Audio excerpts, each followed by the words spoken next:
What's up everyone? In today's video I want to do a reaction video to a video that I came across the other day from the Toronto Fire Department. Now, I picked this particular video for a few reasons. Number one, not every fire you're going to be going on in the real world as a firefighter will be some big blazing structure fire. A lot of the calls that you will be going on will be very minor or inconsequential types of things. And this video is an example of that.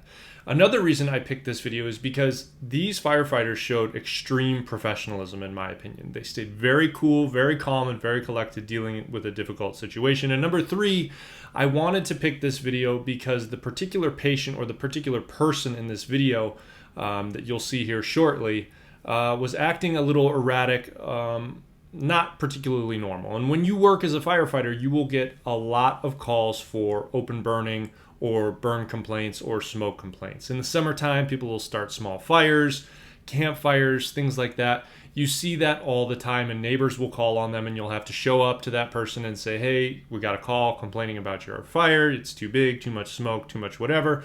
Most people are going to usually be pretty cool with you and say, okay, no problem, I'll handle it, I'll put it out, I'll make it smaller, I'll do whatever. But every once in a while, you'll get somebody that's going to be particularly difficult, whether they're going to be acting belligerent, they might be angry, they might be acting in a variety of different ways. So in this video, that's what we're going to be going over. Let's get started.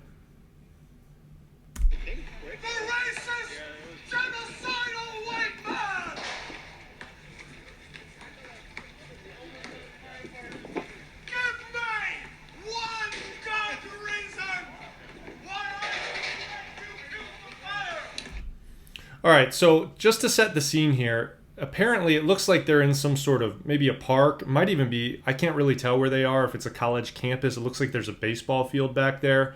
Either way, most municipalities and cities frown upon open burns or fire pits or something like that in public parks for obvious reasons.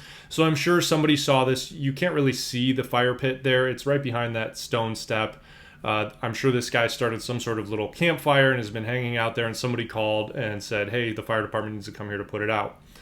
Now, either this guy is great at acting and putting on a show, or he is having a fairly obvious psychological issue. What his issues are, I have no idea, but this is something you need to be aware of as a firefighter, particularly as an EMT. You'll typically see this more in EMS than you will in fire. But going forward, these firefighters do an awesome job of just doing their job, staying focused. You'll see the officer, I'll point him out here shortly, keeping an eye on this guy to make sure nothing crazy kind of happens. You'll even kind of see him discreetly get on the radio and call. I'm assuming he was calling for police or for somebody else to come in case this escalated to be something worse. Let's keep going.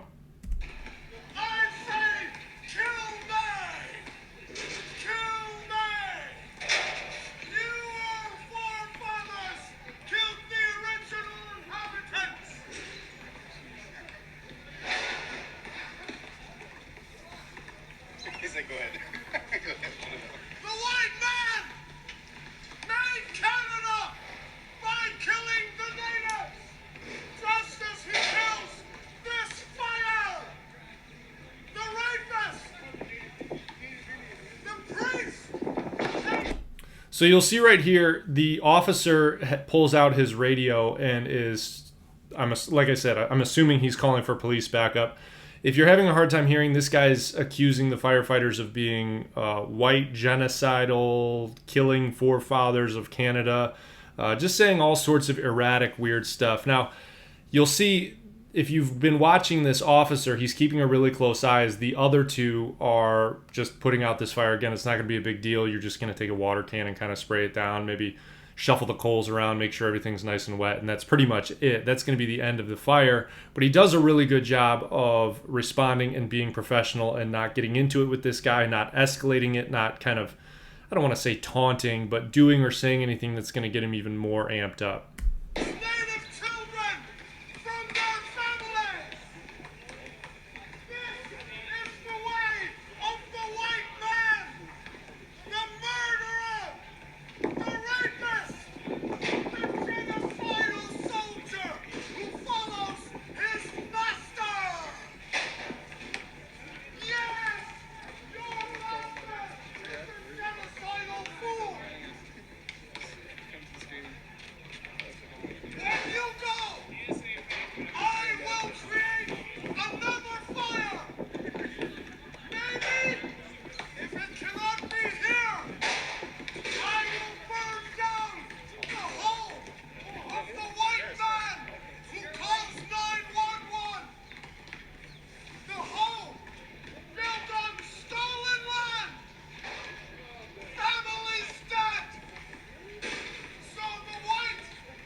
So a couple things here. Number one, if you can hear this guy saying he's going to burn down the homes of white people that called 911 or whoever it was that called 911, it seems fairly obvious that this guy's having a psychological emergency. Hopefully police are on their way, because if this isn't a public park, you certainly don't want somebody like this running around and harassing other people or harassing children or scaring children.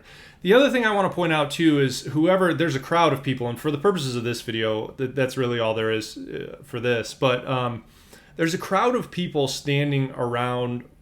Obviously somebody's recording this, but there's other people there as well. And this guy's, again, saying all this crazy stuff, standing up on this bench, yelling. If somebody's having a psychological issue or whatever, don't be the person that encourages that. That seems kind of odd to me, and quite honestly a little bit cruel. I get it, he might be saying things that are kind of funny because he's acting erratic, but at the same time, it just seems kind of odd and cruel that if somebody's having an obvious psychological emergency, that you're going to try and encourage that behavior and encourage them to keep going. So if you are one of those people and you do come across this, get help, whether it be the fire department, police department, EMS, whoever it is that you need to call, but certainly don't encourage it. But that being said, good job to these Toronto firefighters for maintaining their composure, being cool. The officer did a good job keeping an eye on this person the entire time while not doing anything at all to irritate this person or get them more worked up. So as always, I hope you found this useful and helpful. And if you did, give this video a thumbs up and consider subscribing to the channel. I will see you guys in the next video.